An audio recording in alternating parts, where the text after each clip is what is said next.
আল্লাহ নবী সাল্লাল্লাহু আলাইহি ওয়াসাল্লাম দ্বিতীয় বললেন as-সালাত, দ্বিতীয় নম্বর বললেন নামাজ।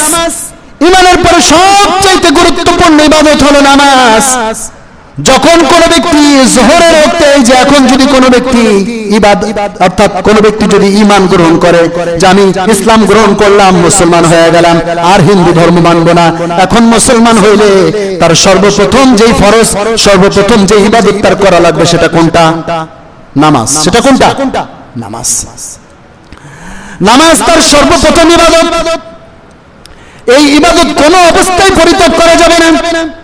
এবার বলেন হুজুর এত ব্যস্ত থাকি, ব্যস্ততার মাঝে তো নামাজ পড়তে পারি না। আপনিও ব্যস্ত থাকেন, আল্লাহর রাসূলও ব্যস্ততা ছিল কিনা? আল্লাহর রাসূলের ব্যস্ততা ছিল কিনা? আপনি কি করেন? আপনি কি দেশের প্রধানমন্ত্রী? আল্লাহর রাসূল পুরা মদিনা চালাইছেন। আল্লাহর রাসূল যখন রাষ্ট্রপতি ছিলেন তখন প্রায় কয়েক হাজার মাইল পর্যন্ত আল্লাহর রাসূল চালাইছেন।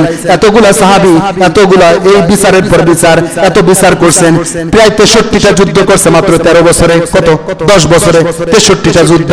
তাহলে 10 বছরে 63টা যুদ্ধ যেই ব্যক্তি পরিচালনা করে, এরপরে মসজিদের ইমামতিও করে, আবার ইমামও ছিলেন। আল্লাহ নবী কি ছিলেন? ইমামও ছিলেন, খতিবও ছিলেন, সবকিছু আল্লাহ রাসূল। আবার বিবি ছিলেন কয়টা? 9টা। আমাদের বউ তো একটা, এইটার গুতাই আমরা অস্থির। আর আল্লাহ রাসূলের 9টা বিবি ছিলেন, তারপরে প্রত্যেকটার হক আদায় করতেন, প্রত্যেকের কাছে প্রত্যেকদিন সময় দিতেন, এরপরে যুদ্ধ পরিচালনা করতেন, ইমামতি করতেন। এত কিছুর পরও আল্লাহ নবী কোনদিন এক ওয়াক্ত নামাজ ছাড়েন নাই। এক যুদ্ধে যাওয়ার পর আল্লাহ নবী সাল্লাল্লাহু আলাইহি ওয়াসাল্লাম খন্দকের যুদ্ধে, কোন যুদ্ধে?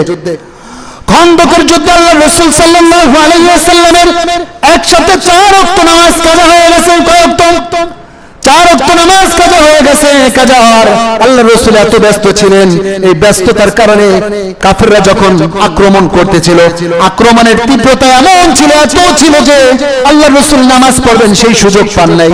কারণ জান বাঁচানোর পরে তো নামাজ পড়বেন, জান না বাঁচাইতে পারলে কেমনে নামাজ পড়বেন? আল্লাহ রাসূলের নামাজ কাজা হয়েছে, স্বাভাবিকভাবে কাজা হয় নাই।